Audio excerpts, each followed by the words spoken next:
Oke, ini adalah penggunaan ya. Penggunaan daripada perbandingan trigonometri. Nah, di sini sudut-sudut yang akan kita gunakan itu adalah sudut-sudut istimewa. Ya, nah seperti ini. Ya, ini sering kamu lakukan waktu kecil, terutama LKLK. Ya, kita mulai dari nomor 14. Seorang anak menaikkan layang-layang dengan benang sepanjang 250 meter. Bila sudut yang dibentuk oleh benang tadi dengan arah mendatar 60 derajat, maka tinggi layang-layang adalah. Nah, jadi kalau kita ambil dulu nomor 14-nya, ya ini saya ambil sebentar.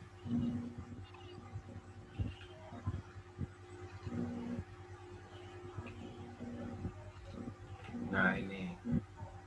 Ya. Oke. Nah, jadi maksudnya begini.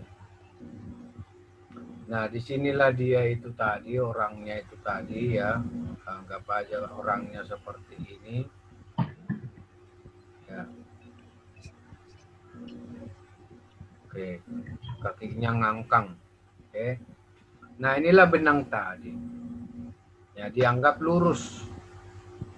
Ya. Nah, lalu di sini ada layang-layang.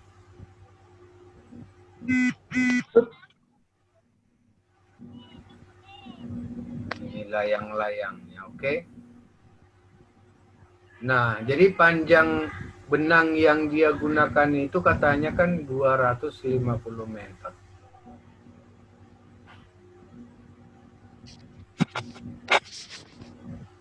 Oke.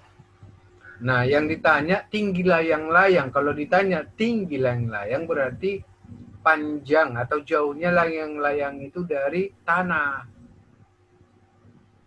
Nah, di sini tanpa menghubungkan tinggi orang itu ya.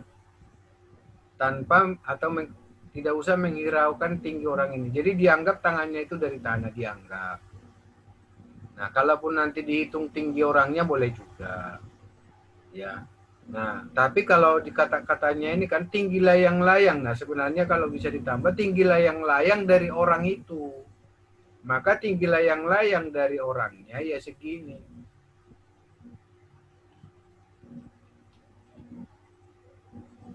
Nah, inilah tinggi layang-layang. Diukur dari tangannya yang megang benang itu. Nah, itulah yang dimaksud. Nah, maka kita gunakan simbol-simbolnya secara umum ya. Yang tegak itu adalah Y, ini X, ya ini R, berarti R-nya sudah diketahui. Nah, jadi inilah yang ditanya, berapa Y? Nah, di mana sudut antara benang dengan arah mendatar itu 60 derajat.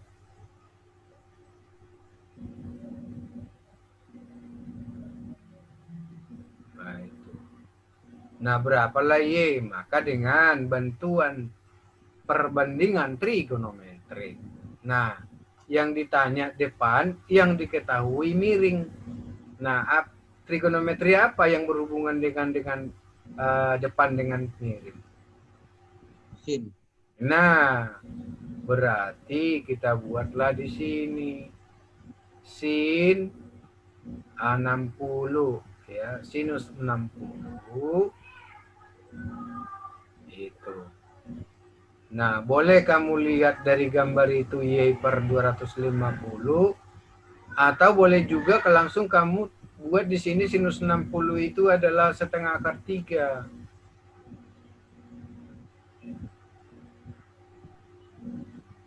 Nah, gitu. Jadi sinus 60 kita tahu adalah setengah akar 3. Atau boleh juga kamu buat sinus 60 dari gambar itu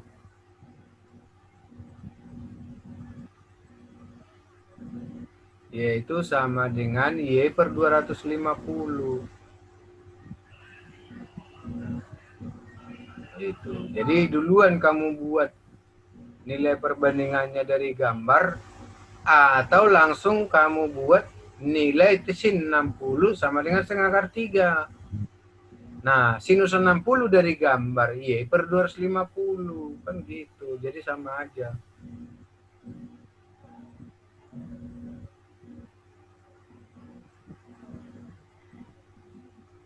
Y itu sama dengan setengah akar 3.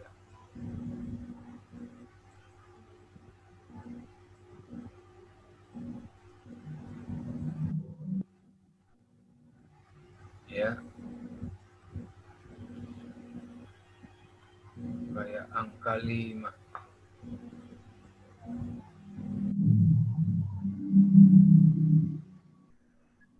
Gitu.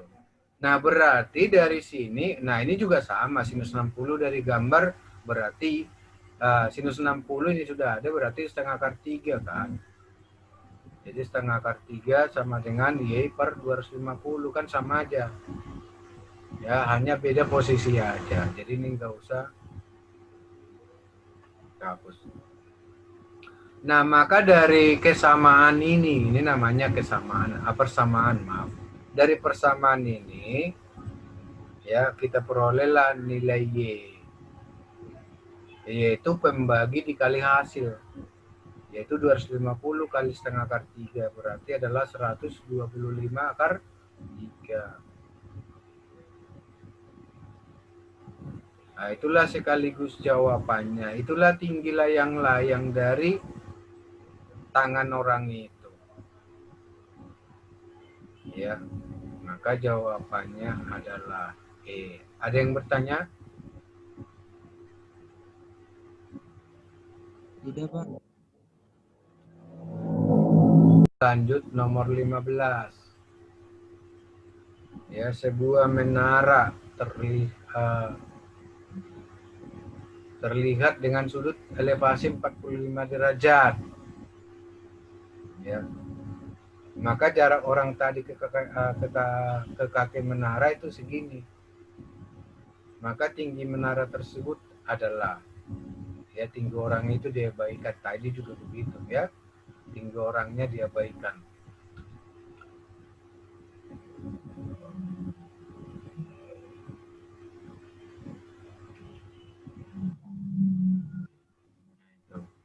Nah, inilah menaranya. Ya. Misalkan ada menaranya seperti ini. Tuh, ya kan? Ini menara.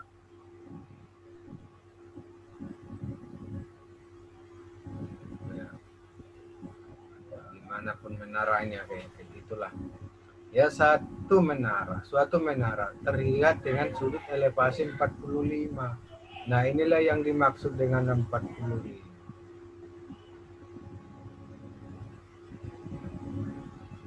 Nah, inilah tanah.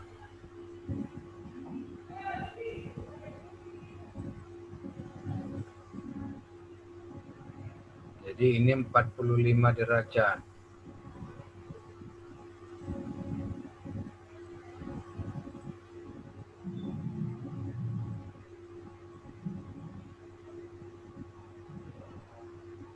Jika jarak orang tadi ke kaki menara 60 meter, ternyata ini 60 meter.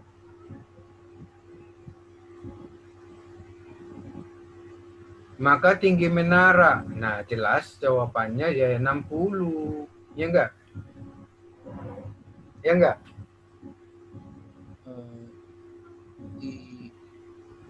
Iya, Pak. Inilah tinggi menara yang dimaksud. Ya, kita buat simbolnya Y karena tegak. Nah, berarti kita memanfaatkan sinus, kosinus, tangen yang mana tiga itu?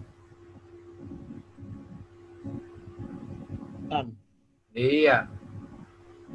Ya, maka dari situ kita peroleh tangen daripada 45 tentu adalah depan per samping. Yaitu Y per 60. Itu maka Y sama dengan 60 tan 45.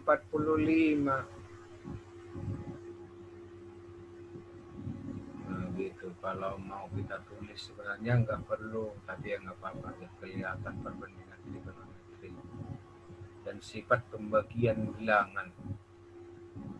Ini bisa dikalikan ya, menghasilkan atas ya. Nah, berapalah nilai tangan 6, bukan tangan 60, tetapi tangan 45.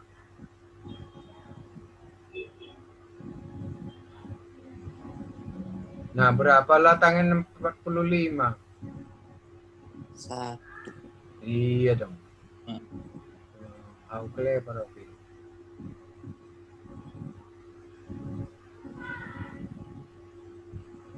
Berarti jawabannya tetap 6. Oke.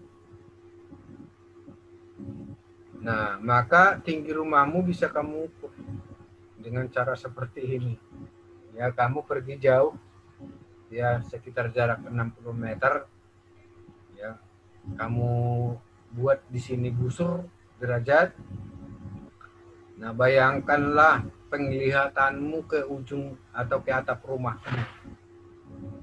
Lalu melalui busur itu kan bisa kira-kira kamu tarik. Ya, nanti buat di sini tiang.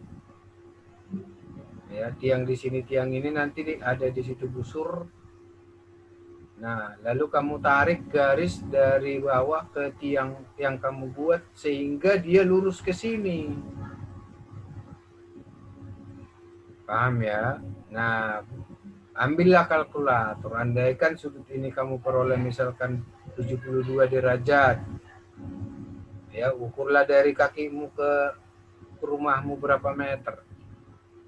Gunakanlah tangan 72. Tinggi rumahmu dibagi 60 tadi. Maka ketemu tinggi rumah. Ya, oke. Itu contoh.